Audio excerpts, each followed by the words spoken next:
My name is Miles Harrow, and I've spent the last 30 days rebuilding the back half of my in-laws' house from the shattered remains of a brutal storm, every beam, every joist, every sweat-stained nail driven by my own two hands. I remember the day I first stepped onto that fractured floor, the wood soaked and warped beneath my boots, and I felt a surge of purpose. The chance to prove that love isn't just sentiment, it's action, it's sacrifice. My wife, Talia, watched from the front yard as I hoisted old beams onto my shoulder, calling encouragement even as her parents hovered, casting sideways glances that stung like salt to an open wound. Her father, Cliff Donovan, had told me he lost his job just before the storm ripped through, and I believed him. After all, I had nothing but faith in Talia's judgment and in the power of my own work ethic. I sold off my tools, my big table saw, the contractor's grade nail guns, to buy new lumber and fasteners. I used the last of my savings to hire a structural engineer to draw up plans and secure permits, even as Cliff and his wife, Lorraine, stood by, arms folded, offering curt nods of approval that felt more like permissions. 2 weeks passed in a blur of dawn-to-dusk labor, pouring new concrete, framing walls, sheathing, insulating.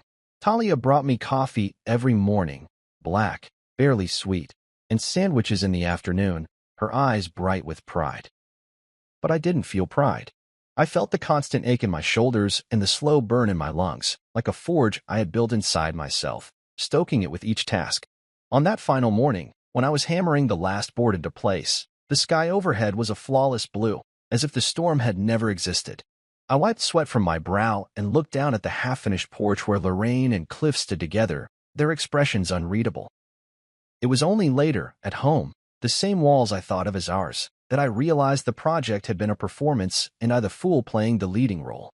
We sat at Talia's kitchen table, she in her favorite green blouse, the one I bought her for our second anniversary, Cliff and Lorraine on either side of her.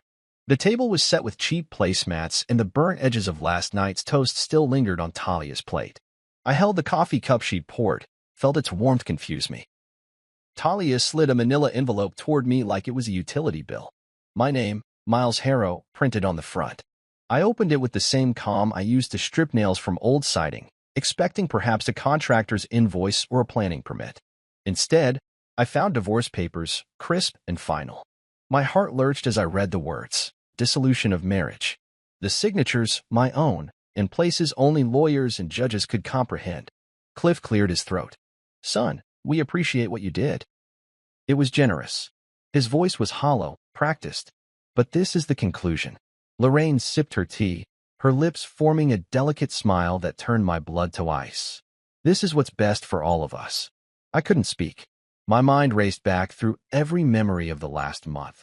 The early mornings, the late nights, the sting of splinters, the ache of fatigue, the hope that this labor would earn me a permanent place in their world. More than a contractor, more than charity. I thought Talia would understand. I thought we were building something unbreakable. Lorraine leaned forward, as though reciting lines from a play. You'll have until noon to vacate. We've arranged some motels. She tapped a printed list of cheap rooms at the edge of the table.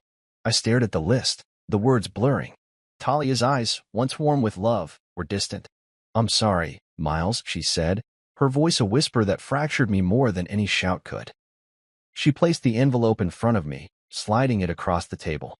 I looked at her, searching for the woman who'd laughed with me at that community event in Riverside, who'd caught my eye with paint-splattered jeans and a smile that turned strangers into friends.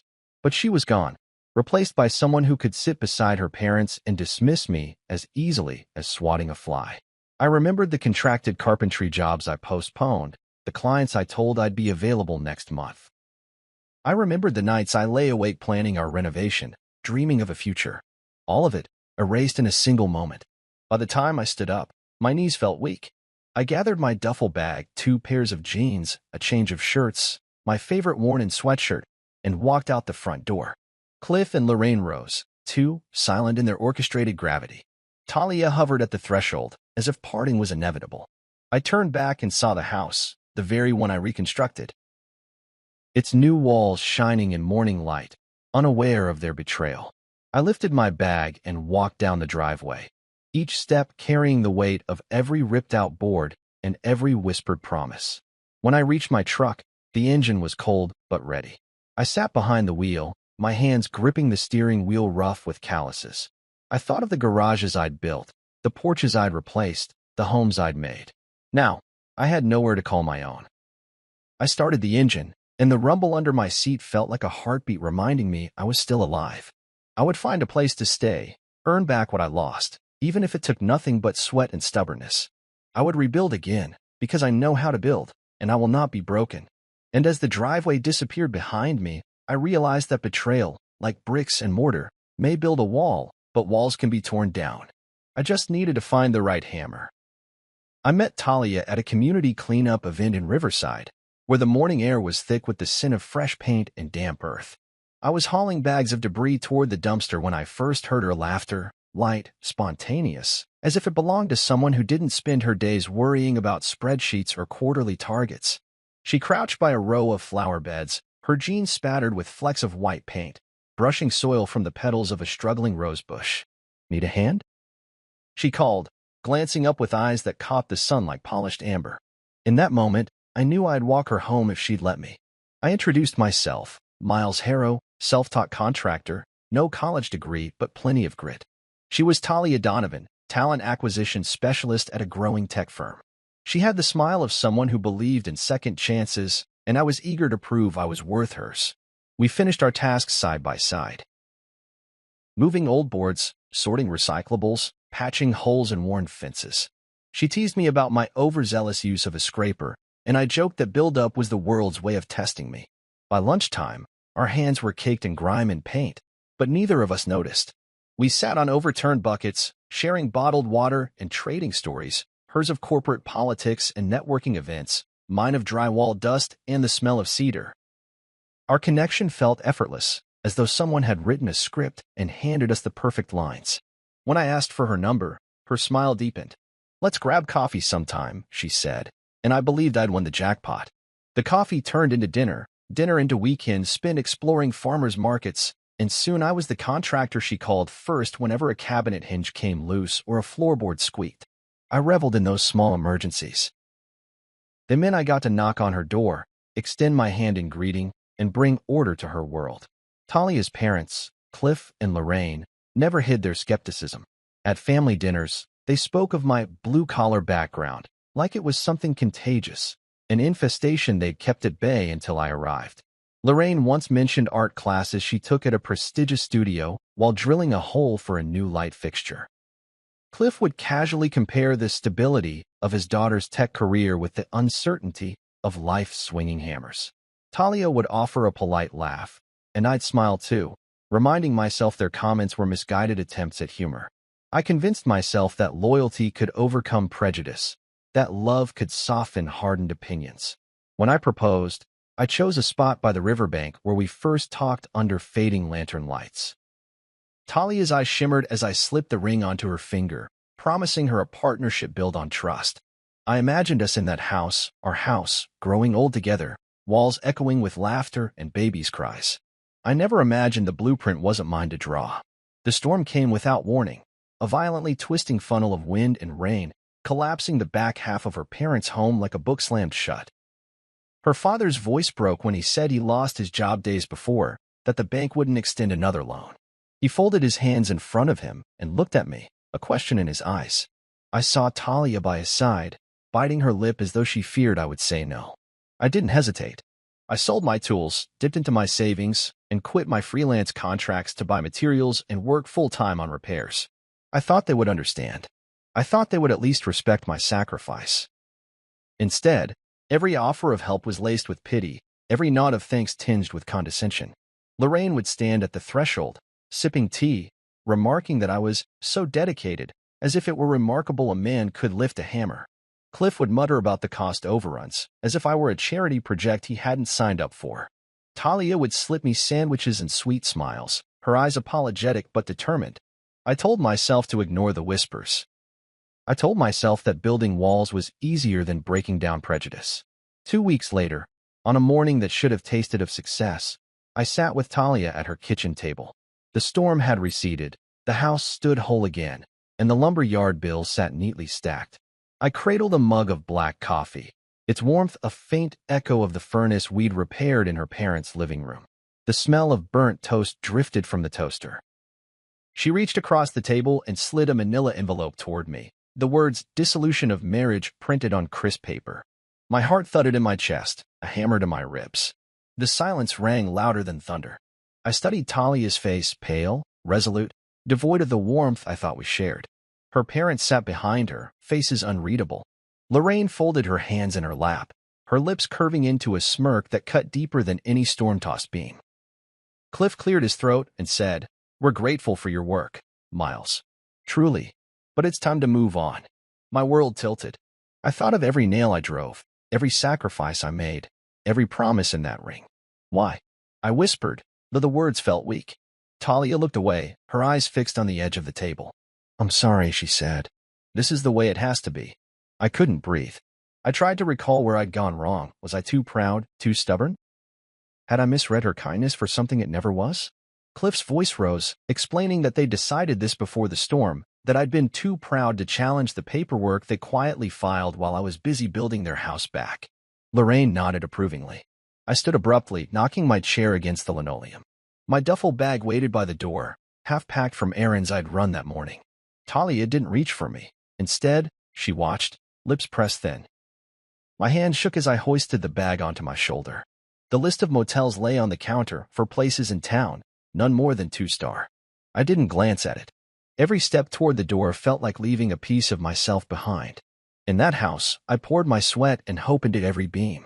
Now I realized that loyalty, once seen as virtue, was only leverage to people who never intended to stay true. I opened the door, and the cool air outside hit me like truth. I dragged my bag down the driveway, each footstep marking the distance between me and every shattered promise. As I climbed into my truck, I looked back once. The newly repaired house stood silent against a clear sky, a monument to my undoing. I closed the door and drove away, the engine's rumble a heartbeat reminding me that I was still alive and that I would rebuild again, this time for myself. I woke before dawn, the sky still ink-dark, with the weight of a man who has nowhere to return stirring in my chest. I had spent the night on a sagging mattress in Jordan Knox's garage. Jordan, my oldest friend from high school, who'd answered his phone at 2 a.m. when I called, voice thick with panic and cigarette smoke. His man cave was more honest than any 4 walls I'd ever known. Exposed ceiling beams, a threadbare couch that smelled like motor oil, and a single flickering bulb hanging overhead. I lay there staring at the cracked drywall, wondering how I'd gone from designing floor plans to living like a transient in my own town. I stood and stretched, every muscle protesting the makeshift bed's uneven surface. Grabbing my duffel bag, I headed outside and shivered in the wet morning air. Dawn hadn't broken yet, but the horizon glowed faintly, like a promise I wasn't sure I deserved. Jordan's driveway sloped toward a chain-link fence and a row of maple trees that already displayed the first hints of autumn. He pulled up beside me in a battered pickup truck, coffee in hand, and handed me a steaming cup. "Rough night?" he asked without judgment. His eyes were the same warm brown I remembered from boys' soccer practice, the same eyes that had seen me through every scrape and heartbreak until now. "Rougher than I thought possible," I said, wrapping my hands around the cup's warmth. I took a sip and let the bitter heat settle in my gut, steadying me. I thought of Talia's house, of the door I'd unlocked 1,000 times with hopes of a future inside, now locked against me forever. I thought of the manila envelope, of Cliff's smirk, of my ring, now a reminder of how easily commitment could be pocketed like spare change. Jordan nodded, as if he knew every word I'd left unsaid. "You can stay as long as you need." He scratched the back of his head, where my favorite leather jacket, left behind in my haste, still hung. "And I won't charge you rent." His words hit me like a lifeline. No pity, just friendship. I swallowed hard, blinking back emotion. "Thanks, man." I drove the truck out of his yard and toward the center of town, headlamp beams cutting through slate-gray clouds. I let the truck idle in front of my old house one last time. The exterior looked pristine, the new paint gleaming in the pre-dawn glow. I imagined family photos still lining the mantelpiece behind those windows, the laughter that once filled the halls now replaced by echoes of my absence. A part of me wanted to knock, to demand answers, to scream, but I didn't. Instead, I turned the wheel and drove away. By mid-morning, I was parked in front of a dingy motel, one of the 4 on Lorraine's list. The neon sign flickered "Vacancy" in buzzing letters. I stepped out, suitcase in hand, and surveyed the peeling paint and stained concrete. I inhaled a deep breath, the smell of mildew and exhaust filling my lungs. I considered leaving it all behind, tools, duffel, even the promise of rebuilding, and vanishing into the crumpled map of America. But something flickered inside me, a remnant of the draftsman who sketched blueprints in cramped apartments, who believed that every structure could be restored if given time and care. I checked in, the clerk barely glancing at my ID, handing me a chipped keycard. The room was small, a twin bed pushed against the wall, a flickering TV, and curtains that hadn't seen sunlight in weeks. I dropped my bag on the bed and sank onto the mattress, the springs groaning beneath me. For a moment, I let myself feel everything, the betrayal, the loss, the hollow ache of displacement, and then I shook it off. I had work to do. The first task was gathering my evidence, the forged signatures, the notarized documents I'd found in that crawl space, every email and transaction record Corinne had dug up. I thumbed through crumpled receipts in my pocket, screenshots on my phone, and a flash drive Ezra had given me. Each piece of paper, each digital file, was a brick in the foundation of my case. If they believed they could bury me under cheap motels and eviction notices, they were wrong. I wasn't finished. I drove to the storage unit I'd rented, a cramped, concrete box with a lock so sturdy it mocked me every time I turned the key. Inside, I had stacked every tool and receipt I owned, along with binders labeled evidence, contracts, and financial records. I spilled the contents onto the floor, spreading them like a map of my destruction. Paper trails wound around saw blades and paint cans, connecting me to every corner of my former life. I ran my fingers over the faded handwriting on transfer forms I'd never signed, the ink blurred in places as if washed away by guilt. As I worked, the sun broke through the clouds, illuminating motes of dust in the air. It was as if daybreak meant something different now. An invitation to start over rather than a reminder of what I'd lost. I packed the documents neatly into a briefcase, feeling the edges of each folder press against my palms. The feeling surprised me, a steadying sense of control, as though the chaos around me could be channeled into something purposeful. That afternoon, I met with Corinne in her small office. She reviewed my evidence, her brow furrowing deeper with each page. "They thought you were finished," she said, her voice steady with conviction. "But we're just getting started." She slid a clean notepad across her desk. "I've drafted the complaint. We file this today, and we'll serve them notice. They won't see it coming." I exhaled, a breath I didn't know I'd been holding. For the first time since I walked away from Talia's table, I felt emboldened. I realized that eviction from my life as I knew it didn't have to mean the end of my story. It was merely the beginning of a new chapter, one I would write on my own terms. As I left her office, briefcase in hand, the late afternoon light cast long shadows on the sidewalk. For a moment, I considered how far I'd fallen, from a man with a home and a future to a fugitive in his own town. But then I thought of every house I'd ever repaired, every room I'd transformed with sweat and precision. Houses might crumble, but the builder endures. And as I climbed into my truck, I knew that no cheap motel, no forged paperwork, no eviction notice could erase who I was. I was Miles Harrow, contractor turned survivor, and I would reclaim what was mine. A week passed under the dull glow of motel fluorescence before I steeled myself to return to the Donovan house. Talia was at work, her schedule in human resources alternating between early meetings and late recruiting fairs, so the timing felt right. I needed to retrieve my tools, the few belongings I'd left behind in the side garage, my old raincoat, a battered toolbox, and the blue hard hat I always wore on site. More than that, I needed answers, a thread of truth to follow in the maze of their betrayal. I parked 2 blocks away and approached on foot, my duffel bag slung over one shoulder like a warning. The neighborhood was quiet, manicured lawns and tidy hedges untouched by the storm that had shattered our lives. The front door of the Donovan home stood closed, its fresh paint gleaming in the overcast light. I slipped around to the side entrance, entered the garage using the code I'd memorized months ago, and paused. Everything looked the same. The green concrete floor, the chipped workbench against the wall, the ladder leaning where I'd propped it. It felt surreal, like stepping into a photograph from a life I no longer lived. I crouched by the workbench, touching the scarred surface where I'd sanded rafters, recalling the grind of sawdust under my fingernails. My raincoat hung on a hook in the corner. I grasped it and held it against my chest, its worn fabric carrying echoes of long days under sun and rain.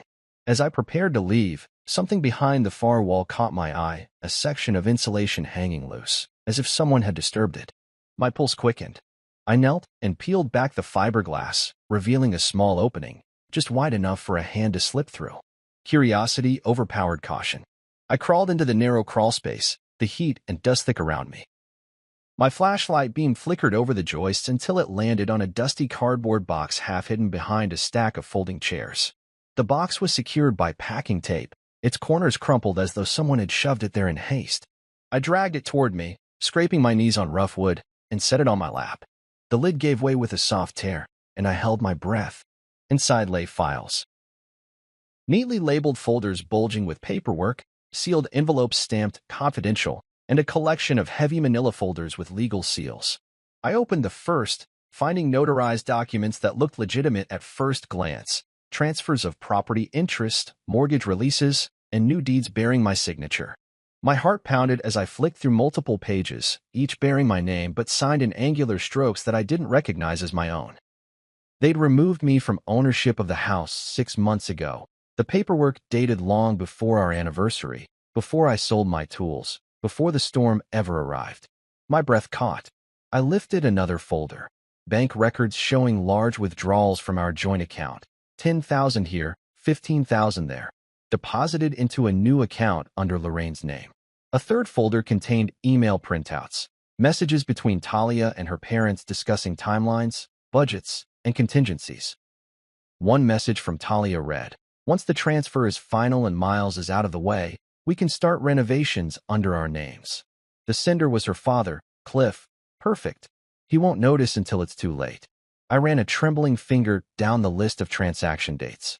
Each fell before the storm, when I was drafting work estimates, ordering materials, planning weekends around cleanup. They orchestrated my eviction while I was designing their blueprint. The betrayal, once abstract, had solid form now, in legal jargon and transaction receipts. I closed my eyes, the diesel scent of my raincoat mingling with fiberglass dust, and let the anger rise. For years I'd believed in loyalty as a fortress, now I saw it as a cage. I gathered the documents, pressing them against my chest, and backed toward the crawlspace entrance. My mind shifted from anguish to calculation. They thought they were clever, burying my fate behind insulation, using legalese to mask their conspiracy. But I knew construction and destruction better than they knew paperwork. I knew how to expose a foundation's weakness and bring it crashing down. Back in the garage, I loaded my raincoat and toolbox into the duffel bag. The folders I carried felt heavy but purposeful. I clicked the garage lock shut, smearing a fingerprint on the keypad as I punched in the code. Outside, the autumn wind had picked up, rustling leaves along the sidewalk. I stood in the driveway for a moment, staring at the house that had been mine in every sense until they carved my name out of its walls. I drove to the nearest cafe, a small corner shop with high-backed chairs and the smell of cinnamon rolls in the air. I ordered a double espresso and sat at a corner table, spreading the documents before me like a site plan. I reviewed each signature, each notation, each email. The penmanship expert Corinne recommended would confirm the forgeries. The forensic accountant would trace the diverted funds. The attorney would draft motions to undo every fraudulent transfer. For the first time since I'd left their table, I felt a flicker of control. It was as if I'd discovered a hidden support beam in my world, one that, if leveraged correctly, would prop up the truth and bring their scheme to light. I ran through my options. File a quiet motion to freeze assets, confront them with irrefutable proof, launch a civil suit that would unravel every forged line. My chest tightened with purpose. I had no interest in mercy.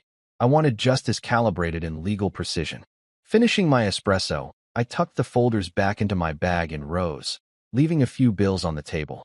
The late morning sunlight streamed through the windows, illuminating dust motes that drifted like witnesses. I stepped outside into the brisk air, my duffel swinging at my side. With each stride toward my truck, I shed the shell of the betrayed husband and donned the armor of a determined adversary. As I climbed in, I glanced back at the cafe, a refuge before the storm of litigation to come. I started the engine and felt the growl under my seat steady my resolve. They'd buried the truth in a crawl space. I'd unearthed it. Now, it was time to lay the legal groundwork and watch their house of lies collapse. I drove away, the documents secure, knowing that this confession would be the cornerstone of my revenge and the first step toward rebuilding my life on rock-solid footing. I carried the cardboard box of evidence like a battering ram through the front door of Corinne Mendez's office, the late afternoon sun slicing through the blinds in long shafts. Her practice sat above a row of bakeries and coffee shops. Its discreet plaque the only hint that inside these walls, reputations could be rebuilt or destroyed. I knocked once on the frosted glass, and her cool, even voice beckoned me in. Corinne studied me over her desk, her eyes sharp as scalpels, taking in my rumpled shirt, the remorse etched into my posture, and the bulging briefcase I set with deliberate force on her desk. She flipped open the lid and examined the first folder, lifting out the notarized deeds and glaring at my name in printed text. "You sure you want to go down this road?" she asked, her tone more question than challenge. I met her gaze without hesitation, the memory of Lorraine's smug smile fueling my resolve. "They thought I'd stay silent," I said, voice low. "They thought they could write me out of my own life while I was rebuilding theirs." I watched as Corinne's expression hardened into professional determination.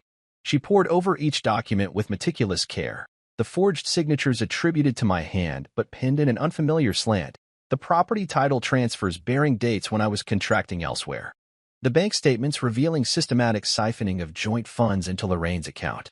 I supplied the email screenshots from Talia's work address and the flash drive from Ezra Kane. Corinne leaned back and steepled her fingers. "This isn't negligence," she said finally. "It's orchestrated fraud, theft, and conspiracy. You have more than a case. You have a slam dunk." My chest tightened at her words. After months of helplessness, I felt something shift, a creeping sense of empowerment. She drafted the legal strategy as we spoke, her pen moving across notepad lines like a drill laying precise rebar. "First," she said, "we file a petition to void the fraudulent transfers and freeze all joint assets. Then we submit an emergency motion to restore your ownership interest pending full discovery. And finally, we pursue a civil suit against each conspirator for damages and punitive relief." I listened, absorbing every legal term. Corinne's confidence was contagious. I imagined her fighting for me in a courtroom, her words exposing every misdeed orchestrated in shadowed boardrooms and crawl spaces. I watched her assemble the paperwork, complaints, affidavits, motions, stacking them into crisp files.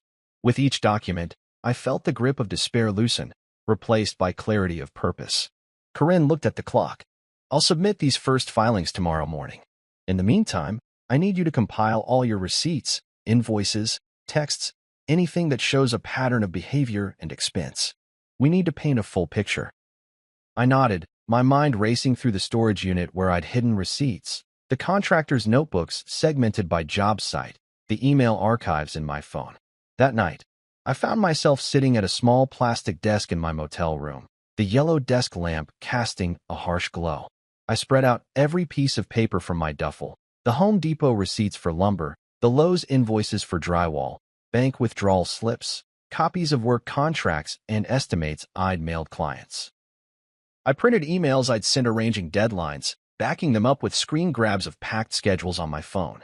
Each piece of evidence connected me to the timeline of their betrayal, disproving any notion that I'd abandoned our home willingly. Hours blurred as I sorted, tabbed, and labeled each item. I placed receipts in clear sleeves, grouped documents by date, and wrote concise notes about their significance.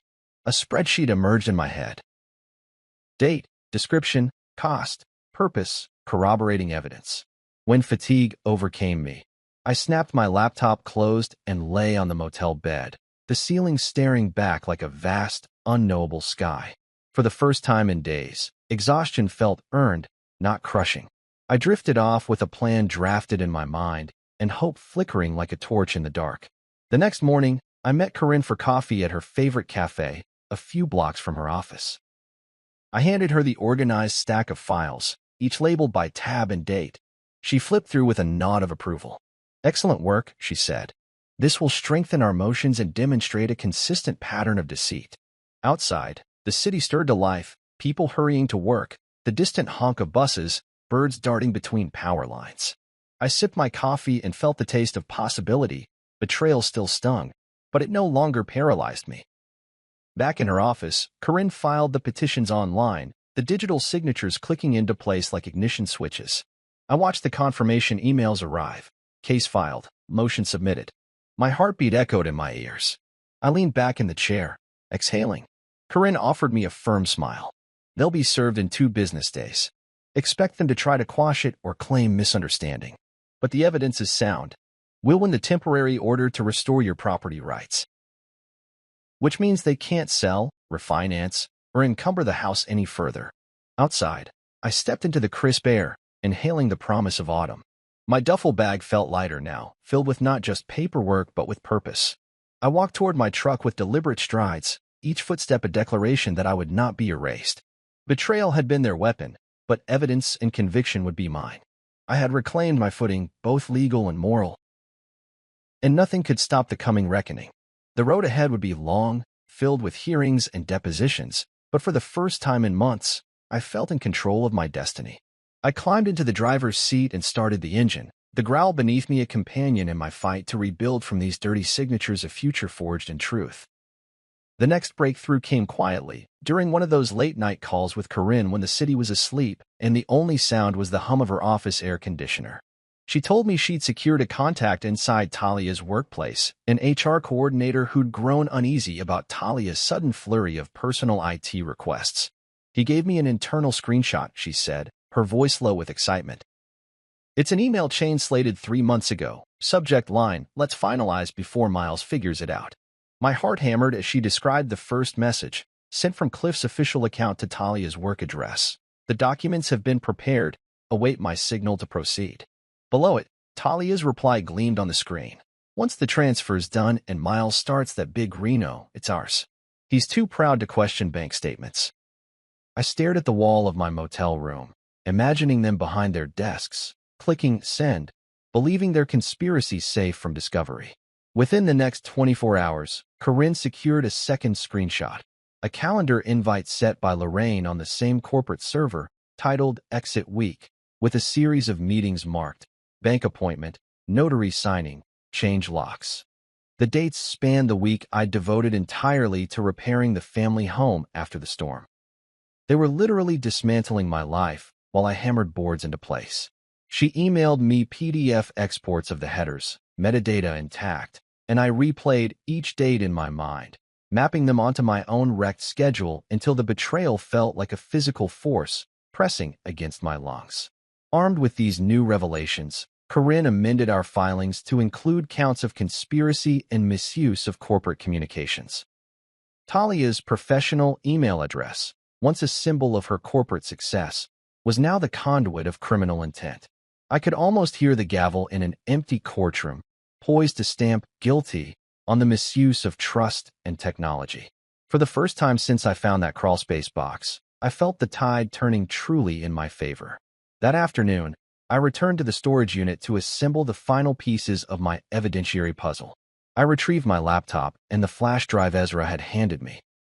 A trove of voice memos and meeting notes he'd secretly recorded.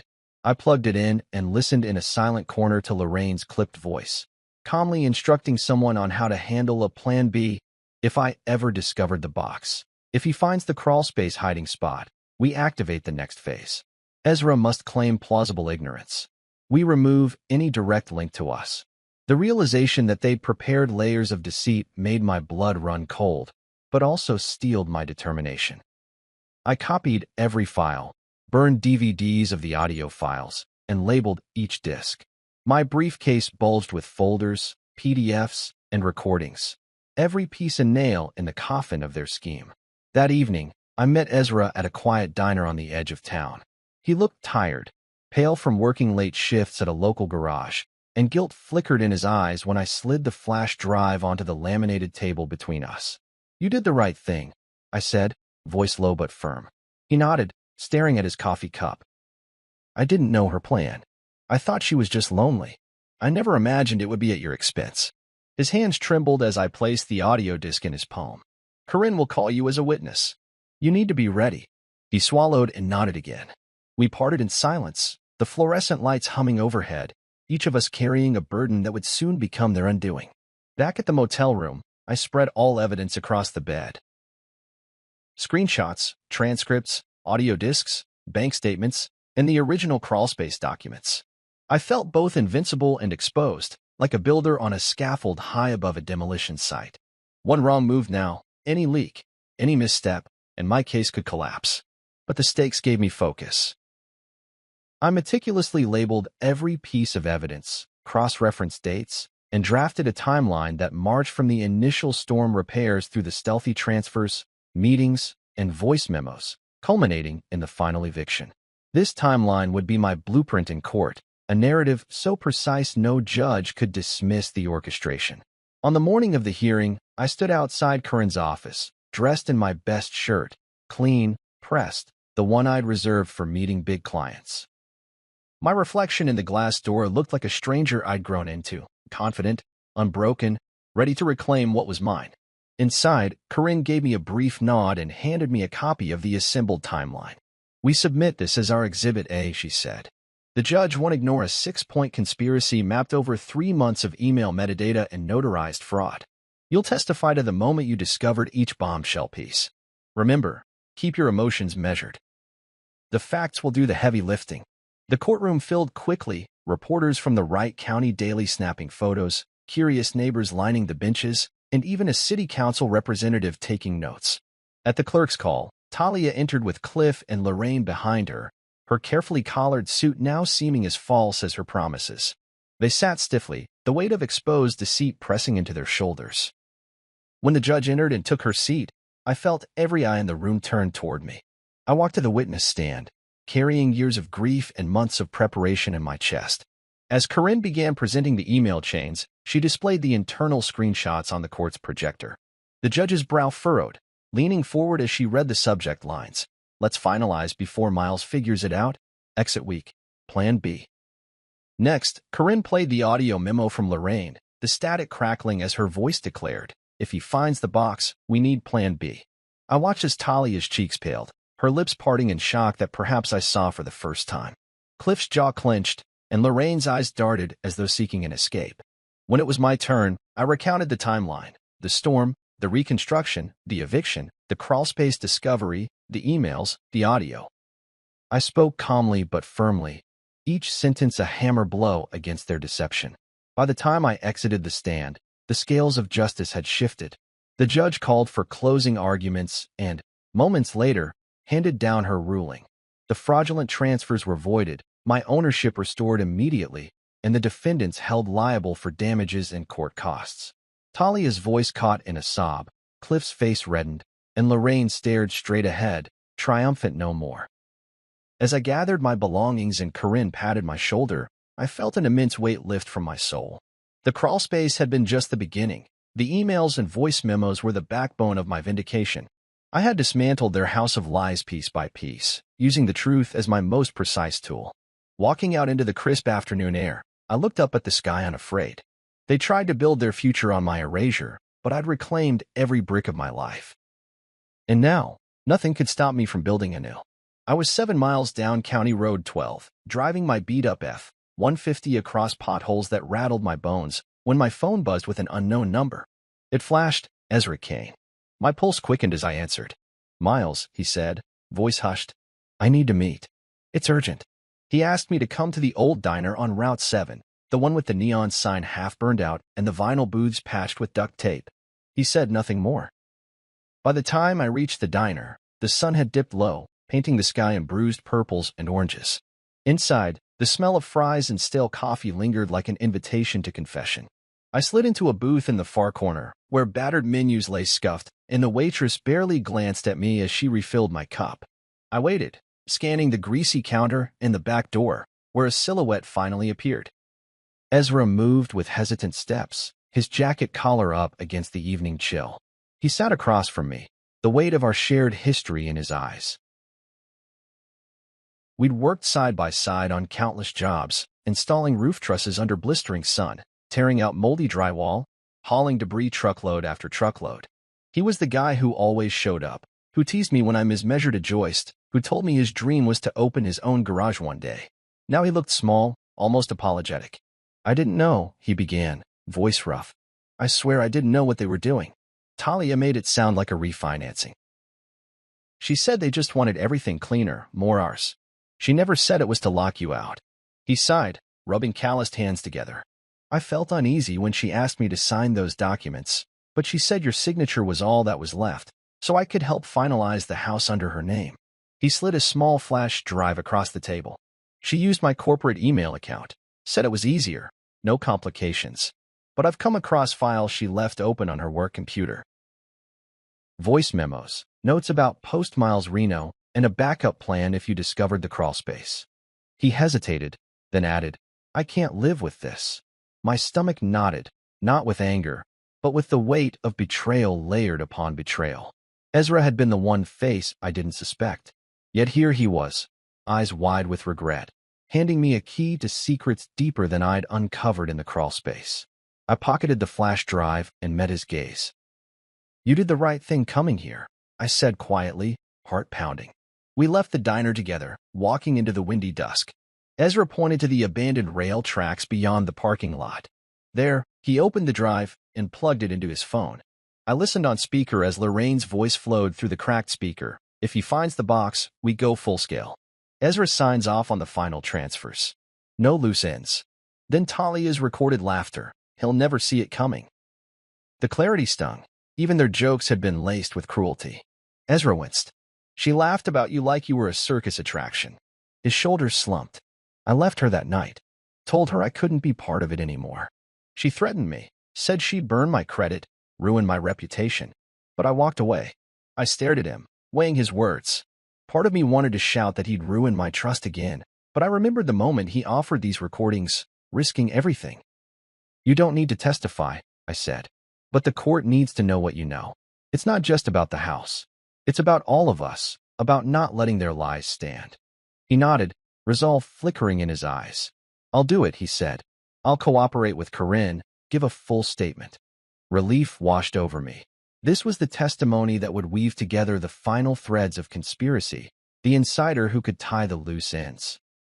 The next morning, I delivered the flash drive and a transcript of the audio files to Corinne's office. She pored over them, her expression a mixture of satisfaction and determination. This is the smoking gun, she said as she labeled the audio evidence Exhibit C. We'll subpoena Ezra to testify. His corporate email metadata cements the timeline. The emails went through his account, and the voice memos confirm Lorraine's foreknowledge of your discovery. For the first time, I felt the full weight of teamwork. My labor in the garage, Ezra's courage, Corinne's legal prowess, all converging toward a single goal. I returned to Jordan's garage-cum-bedroom to gather the last of my tools. As I packed my toolbox, I ran my hand over each hammer and wrench, imagining them as instruments of restoration rather than destruction. I thought of the house I'd rebuild for myself when this was all over, my own walls, built on honesty, not deceit. A week later, I sat in the courtroom as Corinne called Ezra to the stand. He walked up, his gait uncertain but steady. On cross-examination, he recounted every detail, how Talia recruited him to sign blank forms, how Lorraine had orchestrated backup plans, how he overheard her planning Phase 2. Each sentence landed like a nail being driven home. I watched from the gallery as a jury member shifted forward, eyes fixed on Ezra, absorbing the gravity of his testimony. When Ezra finished, the courtroom fell silent, so still you could hear the hum of the air conditioning. The judge allowed Corinne to introduce the audio recordings. Lorraine's voice cut through the speakers, undeniable and damning. Talia's stoic facade cracked, tears pooling in her eyes. Cliff's face reddened, and Lorraine stared blankly at the bench, her composure unstrung. After closing arguments, the judge recessed to deliberate. I sat in the gallery, chest tight, waiting. When she returned, her expression was calm but resolute. The evidence presented is clear beyond a preponderance of the evidence, she said, voice firm. Fraudulent transfers are void. Mr. Harrow's ownership is fully restored. Defendants are liable for damages and court costs. Ezra Kane is hereby cleared of wrongdoing and commended for his cooperation. A wave of relief washed through me. I thought of the weekend ahead. The freedom of knowing this chapter was closed, the promise of rebuilding on my own property, free from others' machinations. As I gathered my things and left the courtroom, I caught Ezra's eye in the gallery. He gave me a subtle nod, a silent apology and gratitude entwined. Outside, The afternoon sun was warm on my face. I inhaled deeply, tasting possibility. Beneath my fingertips, I felt the rough texture of my toolbox handle, a reminder that hands that build can also heal. The path ahead was mine to shape. No more forged documents, no more betrayals and hidden crawl spaces. Just me, the open road, and the life I would build brick by brick, on rock-solid truth. Court dates arrived like storm fronts on the horizon, inevitable shifts bringing thunderous confrontation. I arrived at the courthouse before dawn, suited and alert, briefcase in hand, the weight of every forged signature and whispered plan resting in its leather seams. My attorney, Corinne, met me at the security checkpoint, her stride purposeful, her expression steely. "Today we escalate," she said, voice hushed but firm. "We're adding criminal conspiracy counts, and I've lined up expert witnesses for the handwriting analysis and digital forensics. They won't know what hit them." I nodded, the early morning chill in my bones electrifying me with purpose. Inside the courtroom, the air smelled of leather-bound ledgers and polished wood. Wide windows let in pale light, illuminating the gallery where a mixture of supporters and curious spectators sat. Talia entered with her parents, Cliff grim-faced, Lorraine tension etched into each line of her face. They avoided my gaze, staring at the floor as if the polished oak held the answers they feared. The judge, stern and attentive, presided over the hearing with a quiet authority that commanded respect. First, Corinne called the handwriting expert, Dr. Sandra Hogue, to the stand. She was a petite woman with bright eyes and a methodical calm that belied the complexity of her work. "Dr. Hogue," Corinne began, "you've examined the signatures on the property transfer documents attributed to Mr. Harrow. What can you tell the court?" Dr. Hogue explained pseudonyms like exemplar signatures and graphological markers, showing side-by-side comparisons of my genuine scrawl and the fraudulent forms. She pointed to inconsistencies in ink flow, pressure, and letter formation. "I conclude with high certainty that these signatures were not made by Mr. Harrow," she declared, and the courtroom murmured in response. I felt a flush of vindication wash over me as Lorraine's lips pressed into a thin line. Cliff's shoulders sagged. Next, the digital forensics expert, Agent Ramirez, took the stand. His presence was commanding, tall, precise, with the quiet intensity of someone accustomed to uncovering hidden truths. He displayed email metadata on a large screen.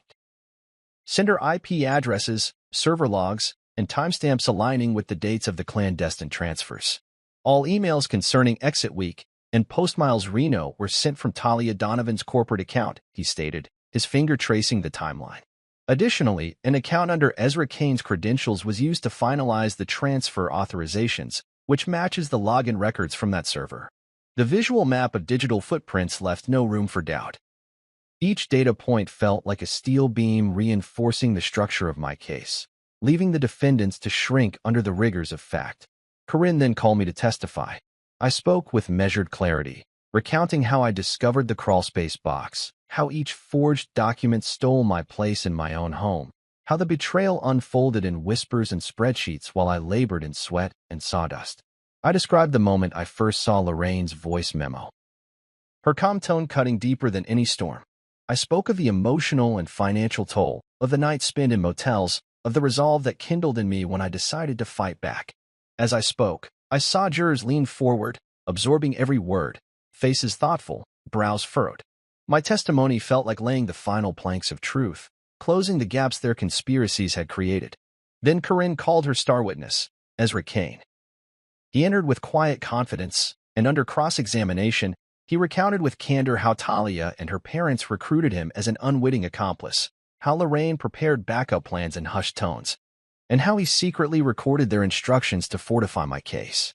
His honest regret and detailed account wove together the strands of conspiracy, revealing a coordinated effort rather than isolated wrongdoing. When he finished, the weight of his testimony hung in the air like a final judgment.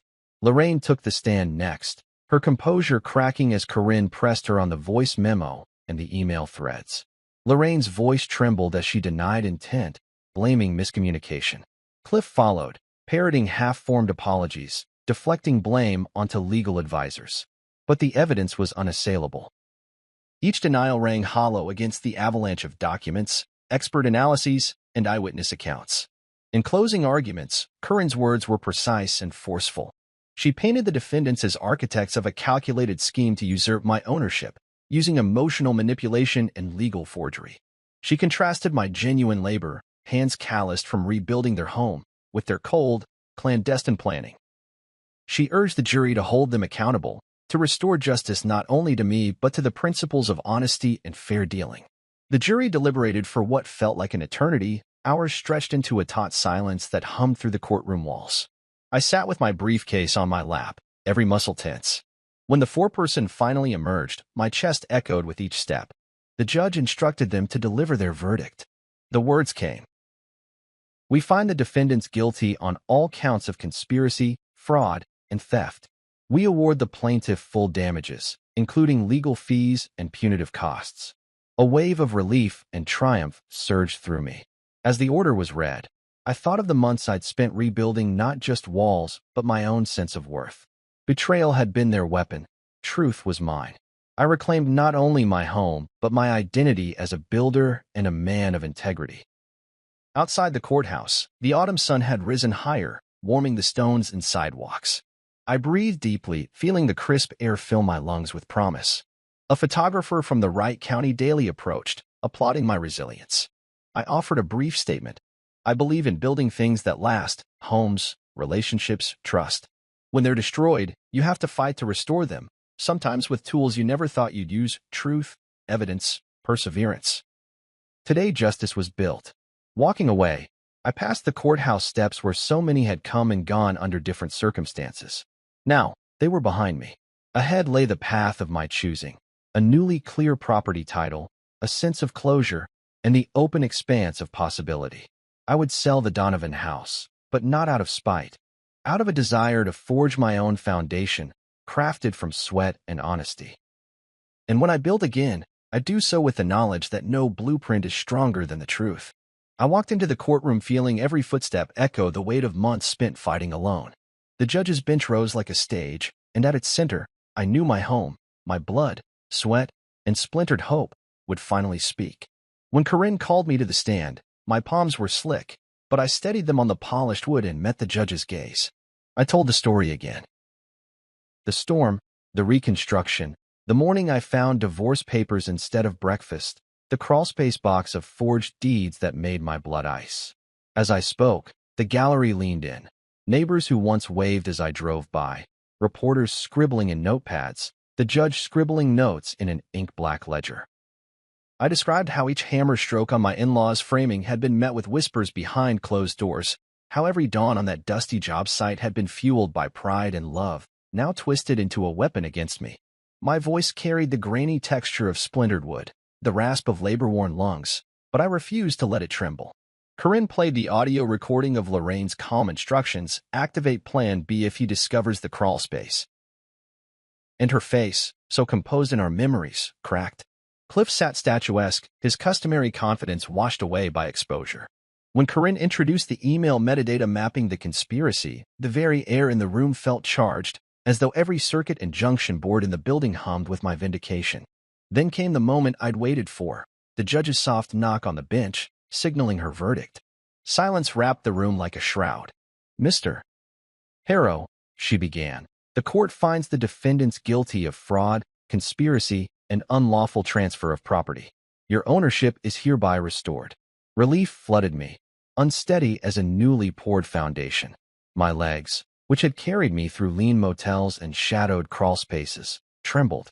Outside, the courthouse steps were slick with afternoon rain, but I felt only the sun break through my chest.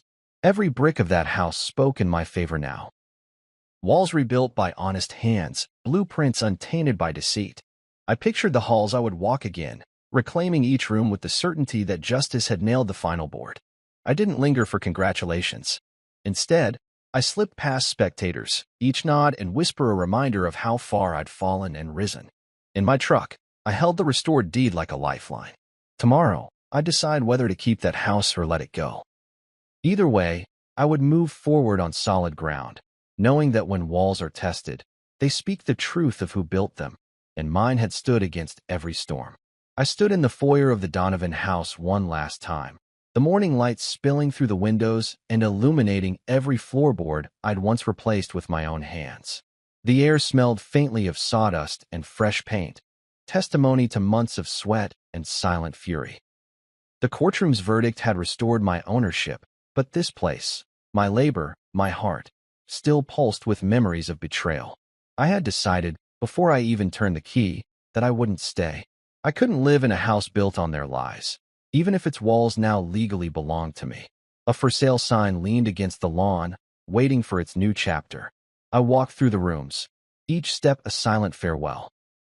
In the living room, I traced the edge of a freshly drywalled archway where I'd argued with Cliff over budget overruns. In the kitchen, I ran my fingers over the polished countertop I'd installed late nights, questioning whether Talia had ever noticed the level I used or only saw dollar signs. Even the crawl space beneath the back porch, once a tomb of my erasure, now felt empty. I remembered the hiss of insulation, the cramped darkness, the shock of discovery. But now it was silent, its secrets laid bare and dealt with. Outside, the September breeze carried the distant hum of traffic and the rustle of turning leaves. I stepped onto the front porch, my boots whispering against the newly sanded planks. I closed my eyes and felt the house, its bones, its shoulders, settle around me, as though acknowledging my final claim. But this claim felt hollow. Ownership meant nothing without trust. The people I loved had conspired to cast me out. Ownership felt like a wound reopened. I needed clean ground. I climbed into my truck, the leather seat cool beneath me, and drove away without looking back. My destination was the duplex by the river I'd discovered months ago, a neglected pair of townhomes with chipped railings and overgrown flower beds. The price was fair, the potential obvious. As I turned onto Riverside Drive, memories of our first meeting at that community cleanup washed over me. Talia's laughter, the rose bush, my impulsive offer to walk her home. Then I thought of how quickly laughter could curdle into betrayal. I pulled into the duplex weathered driveway and climbed out. The river glinted under the sun, its current steady and true. I walked the length of the property, envisioning fresh paint, new railings, gardens where there were only weeds. The structure needed work, but it was honest work, no hidden agendas, no forged signatures buried in crawl spaces. I inhaled deeply, tasting the promise of a place I could shape from the ground up. The first project would be the living area, stripping old wallpaper, repairing water stains, refinishing the hardwood floors beneath decades of grime. Then I'd tackle the exterior, railing pickets, gutter replacement, a fresh coat of white paint to complement the blue shutters. Each task would carry a lesson: measure twice, cut once, verify every contract, trust earned, never assumed. That evening, I sat on the riverbank with a thermos of coffee, watching the sun dip behind the water. My toolbox sat beside me, a symbol of readiness for whatever came next. In the distance, lights flickered on in neighboring homes, families settling in for the night. I thought of what building a home truly meant: community, honesty, shared effort. I'd been given a harsh lesson in construction the hard way, but the foundation of my next life would be built on transparency, respect, and genuine care. I drafted plans in my head, room layouts, color palettes, landscaping designs, imagining the duplex transformed. I saw neighbors waving as I loaded materials, maybe even offering to help with a deck or a fence. I saw long afternoons of work giving way to evenings of shared meals on a rebuilt porch. Trust would be harder to earn than any permit or inspection, but I welcomed the challenge. As dusk settled, I rose and headed back to my truck, my muscles pleasantly sore from envisioning the work ahead. The river's steady song accompanied me, a reminder that life moved forward, carving new channels when old paths crumbled. I started the engine and felt the hum beneath me, a drumbeat for what lay ahead. In that moment, I understood that foundations and freedom were inseparable. I had reclaimed my past through the courts, but here, on this duplex overgrown lawn, I was claiming my future. No forged documents, no hidden plans, only honest labor and clear promises.